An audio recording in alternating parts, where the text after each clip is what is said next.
Halo warga kota, jumpa lagi dengan saya Fahrul di obrolan kota kita. Jangan asal ngobrol, yuk ngobrol berfaedah. Nah, kali ini saya sudah kedatangan bintang tamu spesial, seorang penulis. Tapi kali ini penulis wanita perempuan. Jarang-jarang loh ada penulis perempuan yang produktif ya, yang kemudian menulis tentang tema-tema yang ia perlu mendapat perhatian dari kita semua. Nah, hadir bersama saya Kak Putriana. Halo. Gimana kabarnya Kak? Alhamdulillah selalu baik. Super sibuk nampaknya nih. Enggak, cuman memang ada kegiatan aja. Ada kegiatan. Iya. Makin libur kayaknya makin banyak kegiatan. Ketemu kawan, ngopi-ngopi gitu. Ya. Nah, jadi warga kota Kak Putriana ini menulis sebuah buku. Kebetulan saya baru dapat bukunya juga. Jadi saya minta beliau untuk bawa, sekalian saya beli. Nah, judulnya Membincang Eksistensi Perempuan. Iya. Ya Kak ya. Ini tahun berapa ditulis nih Kak? Saya belum buka lebih jauh ya, baru. Jadi buku ini sebenarnya kumpulan tulisan esai-esai saya. Oke. Dari dulu yang kemudian dibukukan pada tahun 2020 yang lalu. Okay. Jadi sebenarnya ini tulisan esai lama. Jadi dulu tuh saya sering nulis opini, kemudian diterbitkan di Pontianak Post atau Pemret Kalbar gitu. Jadi kemudian saya kumpulkan karena kan 2020 itu pandemi ya. Yeah. Saya tuh nyari-nyari kegiatan apa ini supaya saya tetap produktif gitu kan. Akhirnya punya ide, saya harus kumpulkan esai-esai saya yang lama dan kemudian saya bukukan dan jadilah buku ini. Jadi niatan buku ini tuh bukan yang kayak misalnya saya hari ini mau nulis buku berjudul, enggak gitu. Jadi prosesnya panjang. Oke. Gitu. Ya, itu yang melatar belakangi ya. Iya. Oke. Nah, tapi kemudian kenapa Mbak Kak Putriana ini yang bikin saya tertarik itu judulnya sebenarnya. Ya kan? Membincang eksistensi perempuan. Nah, kenapa memilih judul ini? Dari sekian banyak kumpulan itu tadi ya? Iya, pertama saya seorang aktivis perempuan. Okay. Kenapa saya menjadi aktivis perempuan? Karena memang sepertinya perempuan itu diposisikan lebih tidak setara dengan laki-laki gitu. Eksistensinya dalam dunia publik itu masih kelaki-lakian daripada keperempuanan. Sehingga kemudian saya mengangkat tema ini bahwa enggak kok, perempuan itu berhak eksis juga. Perempuan posisinya bukan hanya sebagai ibu rumah tangga yang berada di dapur, tapi perempuan bisa berperan dalam dunia publik untuk memajukan kita semua begitu. Ya artinya mengisi juga misal contoh pos-pos pekerjaan ya. Iya. Yang notabene itu dilakukan oleh laki-laki. Dan perempuan juga berhak untuk ada juga di situ. Berhak selama perempuan itu mempunyai kemampuan dan kemauan gitu. Ya, itu kuncinya ya. Itu kuncinya. Jadi bukan asal kemudian ini kesetaraan gender ya kan? Enggak dong. Jadi balik lagi, asalkan perempuan itu mau, mempunyai kemauan dan kemampuan seperti itu. Selama ini kan kalau dalam pos-pos tertentu rujukannya bukan kemampuan dan kemauan seseorang, tetapi jenis kelamin seseorang. Oh, ini lebih baik dilakukan oleh laki-laki. Oh, kalau ini lebih baik dilakukan oleh perempuan. Rujukannya jenis kelamin, bukan kemampuan atau kualitas seseorang, seperti itu. Padahal banyak perempuan yang mampu dan mau seperti itu. Tapi bukankah memang secara, mohon maaf ya, secara harfiahnya, dari sisi jasmani sendiri kan perempuan dan laki-laki itu berbeda Kak? Berbedanya bagaimana? Ya misalnya dari fisik, ya kan? Yang orang kemudian berpandangan kenapa kemudian menempatkan pekerjaan suatu pekerjaan yang misalnya butuh konsekuensi fisik yang harus kuat misalnya, dan itu memang hanya untuk laki-laki gitu loh, ya kan? Dari sisi maksud abang ada pekerjaan-pekerjaan tertentu yang hanya bisa dilakukan oleh laki-laki. Makanya saya bilang patokannya adalah kemauan dan kemampuan perempuan. Begitu. Jadi bukan berdasarkan sisi sosial itu ya, misalnya entah pekerjaan gitu ya. Artinya kalau misalnya perempuan ini memang dia mampu, why not? Iya, why not? Boleh aja gitu. Makanya saya bilang kesetaraan gender itu bukan berarti perempuan harus bisa ngangkat galon, bisa masang genteng, harus jadi kuli bangunan, enggak gitu, gitu loh. Iya. Nah, kadang-kadang kan orang memahami seperti itu. Iya. Banyak bilang, oh kesetaraan gender, ya udah, nih kerjain aja nih semuanya ya kan? Iya, enggak begitu gitu. Oke. Nah, tapi ada satu hal yang menarik nih. Saya kemarin ketemu fenomena. Saya kebetulan juga banyak teman di apa yang berkecimpung di politik praktis ya. Oh. Iya kan? Yang ya, apalagi nih sekarang mau pemilu ya. Nah, kemarin saya sempat dengar nih ada beberapa kawan yang mengeluhkan, ya kan? Ini katanya perempuan, oke, kita emansipasi wanita ya kan, kesetaraan gender. Perempuan harus masuk ke dunia politik. Nah, begitu dikasih ruang 30% untuk kemudian berkiprah menjadi caleg misalnya, itu semua kawan-kawan di partai politik kesulitan mencari caleg perempuan. Nah, ini gimana kakak melihat ini? Ini pengecualian ya Bang. Kenapa kemudian perempuan banyak yang enggan ke dunia politik? Karena memang sejak awal pengkaderisasi dalam politik itu tidak melibatkan perempuan. Perempuan hanya mau direkrut ketika sudah ada pencalonan, dan itu hanya untuk memenuhi kuota yang sudah ditetapkan seperti itu.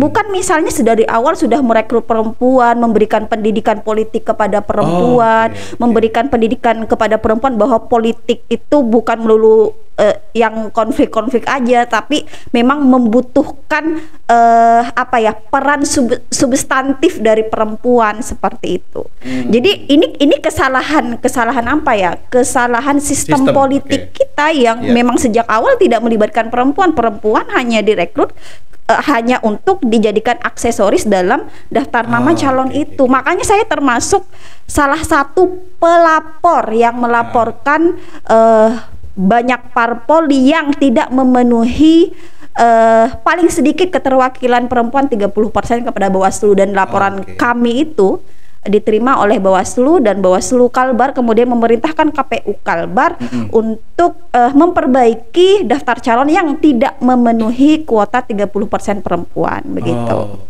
Oke. Jadi ini sebenarnya ya kesannya jadi perempuan tuh kembali jadi objek ya? Iya. Jadi bukan perempuan yang tidak mau, memang sistemnya yang salah seperti itu. Nah, berarti kalau misalnya solusi dari Mbak ya kan terkait dengan ya ini kan nanti akan terulang lagi dong setiap kali ada kontestasi politik ya kan, entah itu pemilu legislatif, entah itu nanti kemudian pilkada dan segala macam. Nah, apa yang solusi yang Mbak tawarkan terkait dengan supaya kemudian perempuan tidak menjadi objek terus gitu loh, hanya pelengkap saja dari hanya aksesoris begitu kan? Gitu. Ya solusinya setiap parpol harus memaksimalkan masa perempuan gitu ya dalam tubuh parpol itu sendiri. Harus merekrut dari awal, memberikan pendidikan politik kepada perempuan dari awal begitu. Setiap parpol sudah punya sayap perempuan kok. Jadi memang itu harus dimaksimalkan. Jangan hanya sekedar jadi aksesoris saja, punya sayap perempuan seperti itu. Berarti kan ini terkait dengan mindset ya.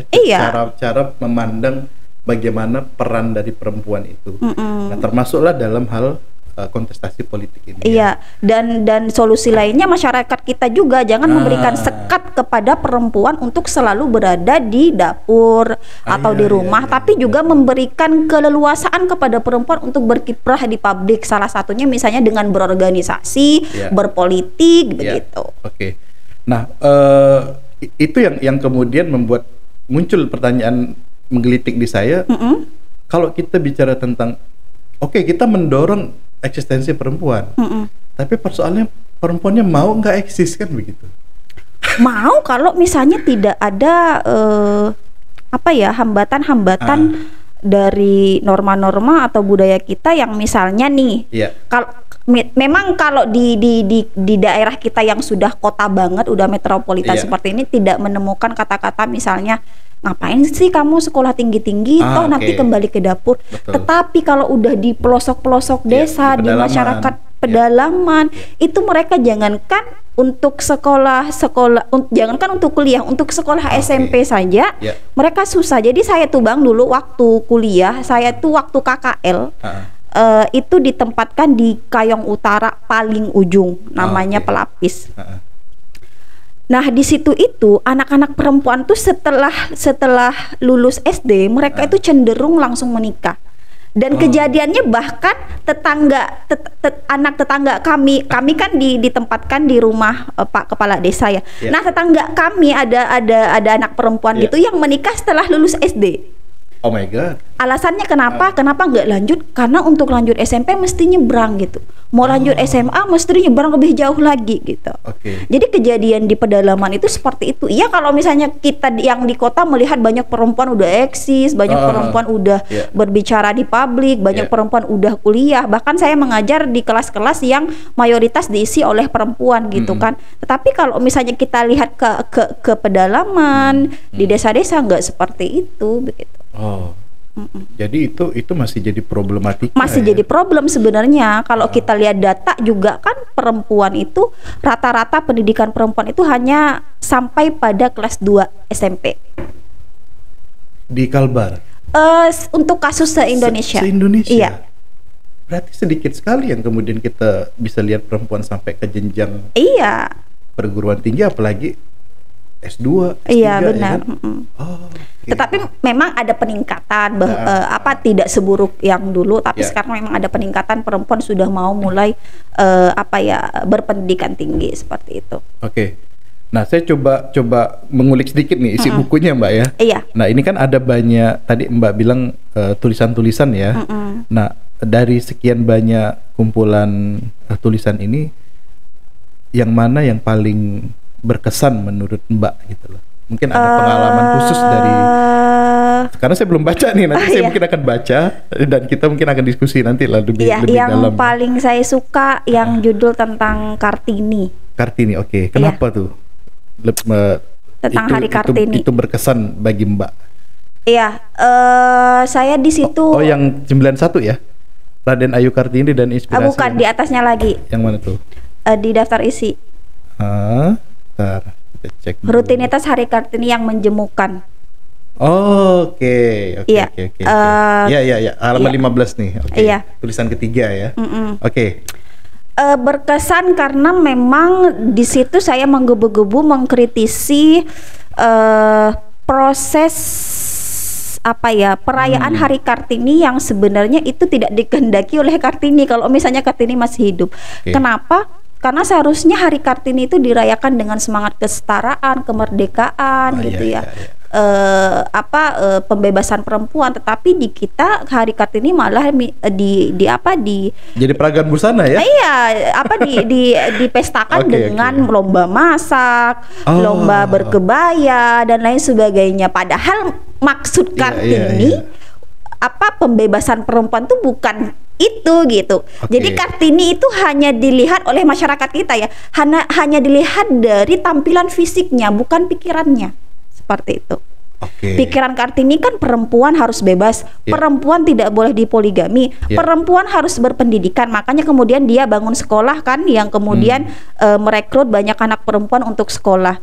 Tetapi ketika kita membanggakan sosok Kartini, malah yang dirayakan hanya melihat sisi Kartini dari tampilannya saja, tampilannya yang berkebaya, tampilannya yang bersanggul gitu ya, bukan pikirannya gitu. Nah ini ada yang menarik nih di halaman 17. Mbak menulis, Kak Putriana menulis ya, ketika Orde Baru datang semangat gerakan perempuan hilang. Iya. Berarti memang ada pengaruh ya terkait dengan kekuasaan itu. Pergantian kekuasaan ini ternyata punya andil bagaimana kemudian merubah jalannya sejarah yang awalnya mungkin lahirnya Hari Kartini itu adalah memunculkan semangat ya kan kesetaraan perempuan itu, kemudian rezim Orde Baru datang, ini berubah nih ya kan? Iya. Nah itu memang benar terjadi seperti itu. Iya, jadi kalau di era Soekarno atau kita sebut Orde Lama, Orla gitu ya, itu semangat apa ya, perempuan itu diajak untuk berkiprah. Perempuan jangan hanya di rumah, perempuan harus juga keluar rumah untuk membangun bangsa gitu ya. Makanya Soekarno melahirkan yang namanya Hari Kartini, Hari Ibu gitu kan. Tetapi ketika di Orba atau Orde Baru, perempuan itu dipasung, perempuan harus balik lagi ke rumah, perempuan harus hanya menjadi istri yang baik. Jadi perempuan hanya didefinisikan dari sisi fisik sebagai istri, ibu, dan anak gadis yang baik, bukan misalnya sebagai manusia yang turut andil dalam kehidupan publik seperti itu. Makanya kemudian yaitu Hari Kartini hanya dirayakan sebatas berkebaya, bersanggul gitu ya. Kemudian seremonial ya? Iya, seremonial. Nah, tadi menarik juga tentang Hari Ibu, karena saya pernah bahas juga, kalau Mbak nonton di podcast ini, kita pernah ngundang ibu profesional namanya, organisasi. Ya. Namanya ibu profesional. Oh gitu. Wow. Nah, saya pada saat Hari Ibu kemarin, saya mengkritisi karena memang menurut saya kok Hari Ibu di kita ini tidak muncul dari semangat lahirnya, gitu. Karena kalau kita lihat lahirnya Hari Ibu itu kan adalah semangat bagaimana memunculkan gerakan perempuan ya pada saat Kongres tahun 1928 itu ya. Kan? Nah, kemudian terdistorsi nih dengan perayaan Hari Ibu seperti di barat gitu ya. Dengan memberikan kue, dengan kemudian mengusap telapak kaki ibu. Saya bilang itu tidak salah, saya bilang. Tapi ini keluar dari makna sejarah yang kemudian melatar belakangi kenapa pemerintah pada saat itu memunculkan Hari Ibu gitu loh.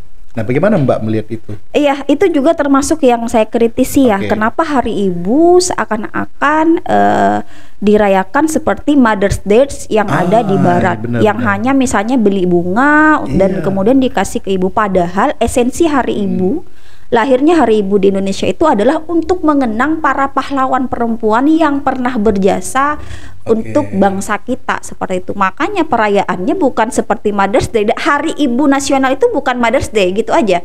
Singkatnya. Kalau Mother's Day di Barat itu kan hanya merayakan Hari Ibu setahun sekali dan itu menghormati kinerja ibu di ruang domestik gitu kan. Tetapi kalau Hari Ibu Nasional itu untuk mengenang pahlawan kita yang sudah berjuang begitu.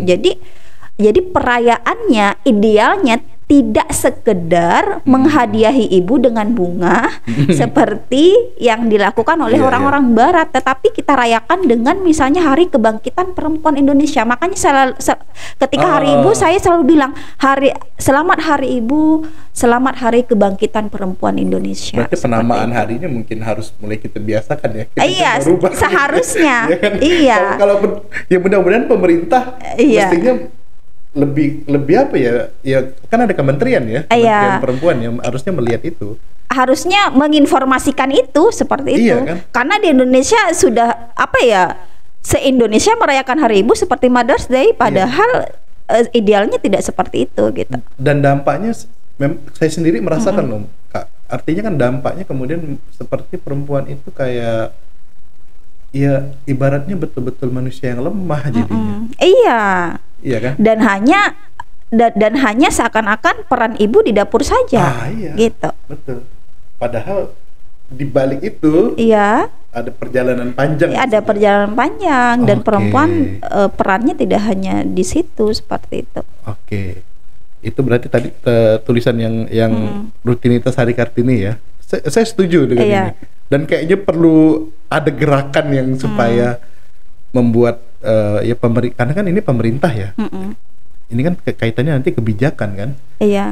Harusnya pemerintah lebih menginformasikan dan mengonfirmasi yang sebenarnya sih. Misalnya dari Kementerian Pemberdayaan Perempuan dan Perlindungan Anak. Nah, kalau dari peran kementerian sendiri, saya kayaknya kurang mendengar greget suara-suara dari kementerian. Enggak, kalau kementerian sekarang Ibu Bintang itu memang sangat bagus sih. Sangat bagus ya. Cuman memang mungkin tidak terlalu terekspos saja. Betul, exposure-nya di media kok jarang, dia tertutupi dengan isu-isu yang lain. Kita lebih suka isu-isu yang yang tahu kan kayak Fajar apa isu-isu yang alay-alay gitu loh.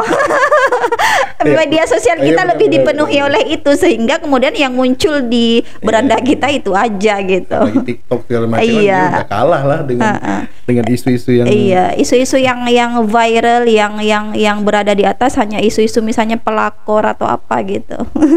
Bukan soal pemerintahan. Nah itu juga dilematik ya, itu juga persoalan kita ya. Artinya masyarakat sendiri sebenarnya perlu kita ajak berarti kan untuk bisa terlibat lebih jauh, memikirkan bagaimana peran perempuan nanti ke depannya. Oke, selain tulisan yang tadi ada lagi mungkin ya 2 atau 3 kali yang menurut Mbak, supaya nanti itu mungkin akan saya highlight gitu loh, baca lebih dulu itu. Ya selebihnya saya suka semua sih, karena saya tapi yang paling saya suka tuh yang itu gitu. Karena memang apa yang saya tulis itu penuh dengan perenungan gitu ya. Penuh dengan perenungan. Iya. Berarti ada pengalaman tersendiri memang dari setiap tulisan ini. Apa yang saya alami dan apa yang saya lihat seperti itu. Oke. Aktivis perempuan juga ya, Mbak Kak Putriana ya? Iya, kebetulan saya sekarang untuk saat ini sebagai Ketua Rumah Perempuan dan Anak Kalimantan Barat yang berfokus pada pemberdayaan perempuan dan perlindungan anak. Jadi kita melakukan banyak kegiatan, misalnya sosialisasi anti kekerasan seksual di sekolah, udah berjalan di beberapa sekolah di berbagai kabupaten kota. Kemudian ya kita juga ke desa-desa, kita memberikan edukasi pemberdayaan perempuan gitu. Kita juga membantu memberikan makanan bergizi untuk anak-anak yang mengidap stunting gitu, dan lain sebagainya. Wah, berarti memang aktivis luar biasa ya. Karena sudah sudah menjadi aktivis sejak kuliah S1 dulu 2011. Oh, udah lama. Jadi berlanjut sampai sekarang. Karena saya rasa organisasi yang membentuk saya gitu. Saya banyak berproses tuh di organisasi gitu. Iya. Oke. Nah ini terkait dengan tadi ya semuanya menarik ya bagi Kak Putriana untuk ya nanti mungkin saya akan baca lebih banyak terkait dengan ini.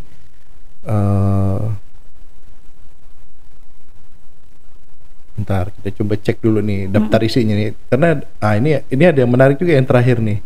Raden Ayu Kartini dan inspirasi yang tidak seksi lagi. Itu maksudnya gimana tuh? Iya, itu dia. Itu kelanjutan dari sebenarnya dari yang saya rasa yaitu pikiran Kartini itu sudah tidak dianggap seksi lagi oleh masyarakat kita. Yang lebih seksi adalah pakaian Kartini seperti Atau itu. Masyarakat memang tidak pernah tahu apa isi pikiran Kartini? Jangan-jangan iya. Jangan-jangan anak-anak kita di SD hanya disuruh ngafalin lagu R.A. Kartini, bukan isi pikiran Kartini gitu. Nggak pernah kemudian kita membedah apa sih isi surat Kartini ya kan? Anak-anak sekarang juga kalau ditanya kenal Anya Geraldine nggak kenal, tapi kenal Kartini nggak kenal gitu. Apalagi sosok-sosok wanita yang lain ya? Iya. Yang tidak terekspos, yang ternyata dia punya peran besar dalam kemerdekaan. Iya, benar. Anak-anak sekarang kalau ditanya Rahel V-nya itu siapa tahu, tapi kalau ditanya Cut Nyak-Din itu siapa pasti nggak tahu. Jadi role model anak-anak kita sekarang itu bukan lagi yang pahlawan-pahlawan yang sudah berjuang, yang pikiran-pikirannya bagus untuk kita semua, tapi malah yang misalnya followersnya banyak gitu kan. Yang artis-artis gitu. Itu cukup disayangkan sih. Ya itu tantangan zaman sebenarnya. Iya, tantangan zaman. Nah ini yang menarik juga nih. Saya ketemu di halaman 51. Merancang kembali perempuan ideal untuk masa kini dan masa depan. Nah ini apa sebenarnya? Gimana menurut Mbak? Nah ini sudah saya katakan sebelumnya bahwa kita harus gini loh, kita harus punya mindset perempuan yang ideal itu seperti apa. Perempuan yang ideal itu bukan yang sekedar pandai make up dong. Perempuan yang ideal itu bukan sekedar yang misalnya fashionable dan lain sebagainya. Tapi kita harus merancang perempuan ideal itu misalnya yang punya pikiran keren, yang punya gerakan keren gitu. Seperti itu maksud saya di tulisan ini. Iya. Nah tapi kan perempuan ideal ini kan tergantung di kepala siapa. Iya, setiap kalau orang. tadi kemudian menyampaikan, Kak Putriana menyampaikan di daerah-daerah misalnya anak. Nah, perempuan ideal menurut di kepala mereka kan adalah ibu-ibu mereka yang menikah muda dari iya kan? Ya makanya kita harus merancang ya itu dia. Iya kan? Artinya tidak ada pakem yang misalnya dalam bentuk undang-undang misalnya kan. Oh, begini loh perempuan yang ingin dicapai oleh pembangunan Indonesia ke depannya kan begitu kan. Ada nggak kira-kira kalau misalnya di undang-undang? Nggak ada sih, cuman ya? kan memang dalam sejarah kita banyak dong perempuan-perempuan yang selalu disebutkan pahlawan-pahlawan kita. Salah satunya R.A. Kartini, Cut Nyadin dan lain sebagainya seperti itu. Cuman memang ya itu lagi literasi masyarakat kita rendah. Akhirnya nggak kebaca dong. Yang kelihatan hanya yang di media sosial yang joget-joget gitu kan. Iya gitu. Pentingnya melakukan penyadaran secara universal tentang perempuan ideal agar perempuan kiprahnya tidak hanya di sekitar rumahnya saja. Oh, ini yang tadi ya di awal ya. Oh. Nah, ini Mbak mengulas dari sisi agama juga ya. Dan kok sisi agama lebih banyak lagi ya. Perempuan-perempuan yang punya kiprah. Ya itu kalau saya ketemu dengan teman-teman di organisasi yang basisnya agama, saya menyodorkan bahwa perempuan di ini loh yang semestinya jadi rujukan gitu. Misalnya kalau saya dengan teman-teman pergerakan mahasiswa Islam Indonesia gitu ya, biasanya saya itu diundang untuk mengisi materi tentang Nahdlatul Nisa, kebangkitan perempuan. Nah, di situ saya memberikan inspirasi kepada mereka bahwa ini loh perempuan yang semestinya jadi role model kalian. Kayak misalnya Sayyidah Khadijah, istri pertama Rasul, yang beliau ini bukan hanya menjadi istri yang soleha, tetapi beliau ini adalah perempuan karir sukses yang bahkan seluruh hartanya itu bisa menjadi salah satu faktor kesuksesan Nabi berdakwah di Jazirah Arab seperti itu. Jadi faktor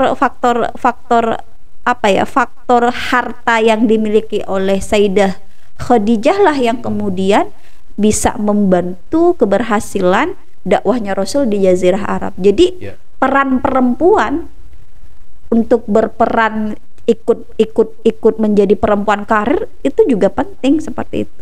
Karena kan dalam teorinya juga penghasilan perempuan itu berpotensi untuk menambah penghasilan keluarga, dan itu nanti outputnya adalah ketahanan keluarga. Ketahanan keluarga artinya perempuan bisa memberikan makanan yang bergizi kepada anaknya sehingga anaknya tidak stunting.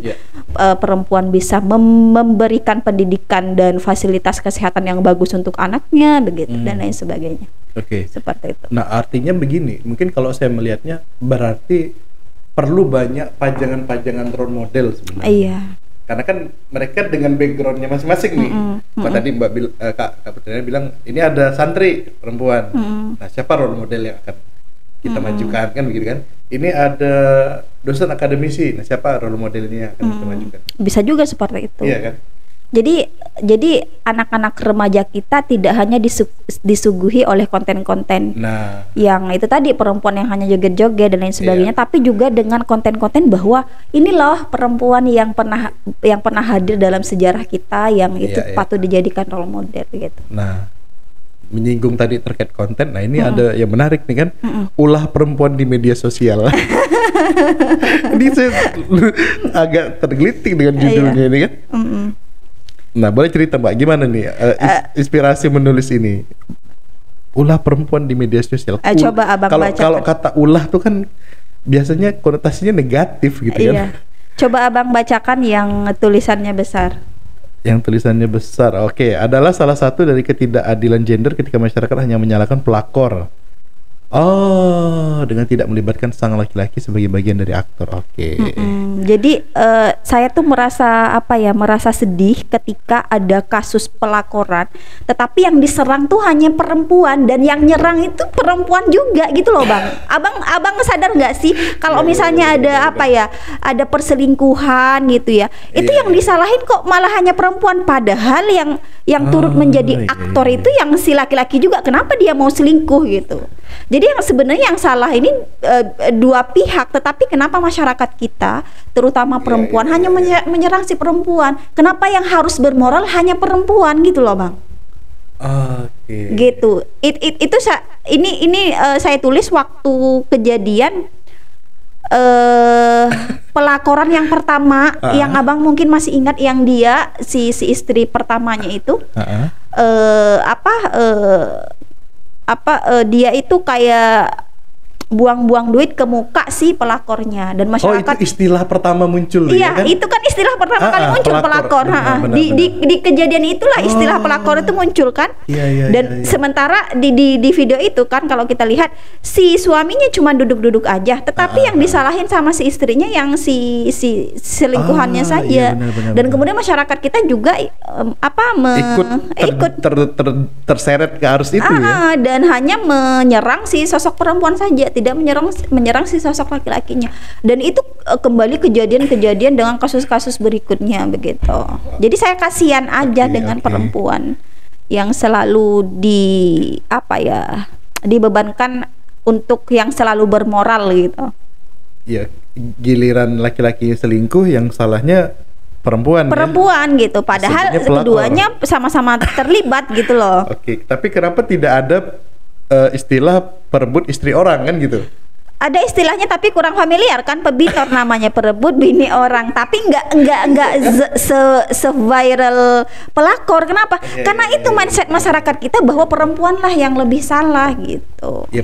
Iya betul sih, karena bukan betul ya, maksudnya ya itu tadi pandangan masyarakat masih menganggap perempuan tuh jadi faktor penggoda gitu ya. Padahal sebenarnya kan dua pihak itu yang bikin dua masalah. Pihak itu sebenarnya. Kenapa misalnya mau berselingkuh? Lucu juga di tulisannya, ulah perempuan media sosial ya. Maksudnya kok bisa terinspirasi ya dari kan saya geram Bang, waktu itu geram saya. Pengambil laki-laki orang ya. Sebenarnya saya awalnya cuma buat status, adalah salah satu dari ketidakadilan gender ketika masyarakat hanya menyalahkan pelakor dengan tidak melibatkan sang laki-laki sebagai bagian dari aktor. Saya post di Facebook waktu itu, waktu saya masih punya Facebook, dan itu viral, banyak yang komen, yang setuju, banyak yang membagikan juga. Akhirnya saya jadikan bentuk opini, dan saya terbitkan gitu. Tapi memang ya kadang persoalan-persoalan itu kan tidak lepas dari media juga ya. Ya media lebih melihatnya dari sisi entertainnya ya kan. Iya benar, memanfaatkan, mengeksploitasi. Nah itu juga kan jadi persoalan kita kan. Jadi di satu sisi kita berjuang nih untuk kemudian memperbaiki supaya orang melihat perempuan lebih elegan lagi posisinya. Nah tapi di satu sisi nih ada kebutuhan industri. Mengeksploitasi kasus-kasus yang sebenarnya tidak layak untuk dieksploitasi gitu. Dan itu disambut oleh masyarakat. Itu menjadi euforianya masyarakat gitu. Masyarakat seleranya kan ngejar klik juga, Mbak. Berita gimana ya? Kan berarti lingkaran setan ya. Artinya ini tidak bisa dilakukan hanya segelintir pihak saja. Jadi harus ada banyak orang yang kemudian duduk bersama untuk bicara, ini gimana nasib perempuan Indonesia ke depannya kan? Harus ada edukasi bahwa ya enggak selayaknya seperti itu gitu. Dan ini kerja jangka panjang sih. Menarik ternyata ya, banyak sekali ya. Nanti deh saya baca lebih ini tulisan-tulisan. Kayaknya lebih enak begini ya, karena tulisannya juga nggak panjang ya. Lebih ringan kita bacanya. Ringan. Padahal sebenarnya persoalannya berat loh. Tapi memang dibuat begitu. Menarik banget. Bukunya baru satu ini aja. Ada berapa banyak yang sudah ditulis? Sebenarnya ada 3 sih. Buku yang pertama itu soal NU dan NKRI. Ini buku kedua. Kemudian buku ketiga itu buku tentang Qasim Amin. Jadi itu buku dari tesis saya waktu S2, dibukukan oleh kampus saya gitu. itu mengangkat soal Qasim Amin, tokoh feminis Mesir. Oke. Tokoh feminis pertama dalam dunia Islam yang datangnya dari laki-laki. Jadi pembela perempuan dalam dunia Islam itu bukan dari perempuan datangnya, tapi dari laki-laki gitu. Itu namanya Qasim Amin. Makanya saya tertarik karena unik, akhirnya ngangkat beliau untuk dikuliti pemikirannya begitu. Justru laki-laki yang bersuara Iya, gitu ya. dalam dunia Islam gitu. Oke. Berarti sudah ada 3 ya bukunya. Boleh nanti mungkin saya tertarik juga tuh. Karena ngelihat tulisannya nih menggelitik gitu ya. Iya. Jadi nggak sembarang orang bisa menulis seperti ini, karena kalau tidak terlibat lebih dalam, ya kan? Tentu kita nggak bisa mengungkap, ya kan, apa yang jadi persoalan sebenarnya gitu. Iya, harus terlibat dan juga memang harus sudah harus sering baca dan nulis untuk menjadi penulis. Nah, kalau di Kalbar sendiri atau di Kota Pontianak, bagaimana Mbak melihat atau Kak Putriana melihat eksistensi perempuan hari ini? Kalau di Pontianak, kalau dari berbagai sektor ya. Gimana? Kalau dalam dunia politik masih kurang ya, perempuan masih sekedar dijadikan aksesoris untuk masuk ke dunia politik. Tapi kalau dalam dunia pendidikan sudah banyak kok perempuan yang sudah kayak jadi dosen gitu, jadi doktor. Ini dalam penglihatan saya, atau mungkin karena saya circle-nya yang seperti itu sehingga melihat Kota Pontianak perempuannya sudah seperti itu gitu. Dalam dunia birokrasi juga sudah mulai ada peningkatan keterlibatan perempuan untuk menempati jabatan-jabatan tinggi begitu, untuk kasus Kota Pontianak. Tetapi untuk itu untuk perempuan ya. Tapi yang saya sesalkan untuk kasus anak sih, masih banyak anak perempuan yang terlibat dalam prostitusi gitu, terutama prostitusi online. Itu yang selalu kita soroti sih. Kayaknya menarik kita bahas nanti khusus tentang prostitusi. Boleh. Ya? Kalau tentang persoalan perempuan sendiri, misalnya tadi persoalan kekerasan, ya kan?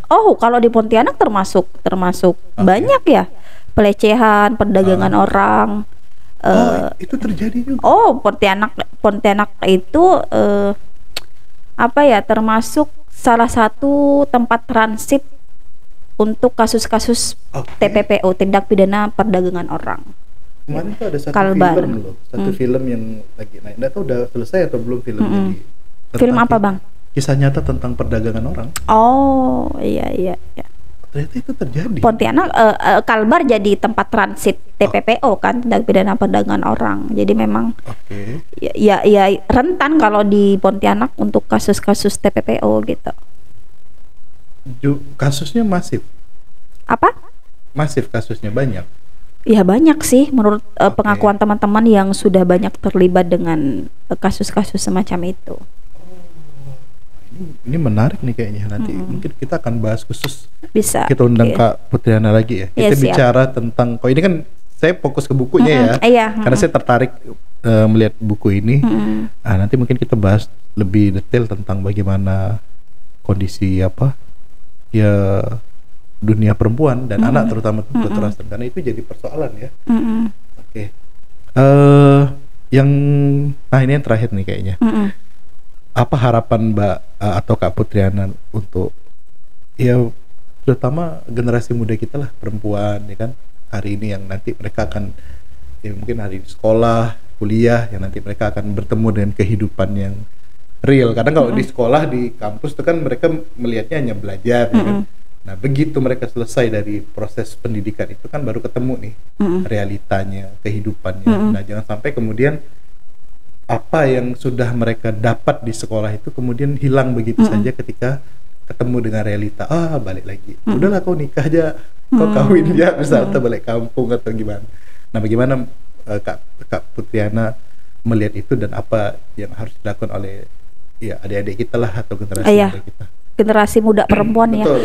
Pokoknya perempuan harus berperan, berpendidikan tinggi, dan kemudian terlibat dalam kebijakan-kebijakan publik. Perempuan juga harus berdiri di kakinya sendiri, berdikari gitu ya, harus maju, harus harus mandiri, jangan sampai bergantung kepada siapapun, termasuk nantinya kepada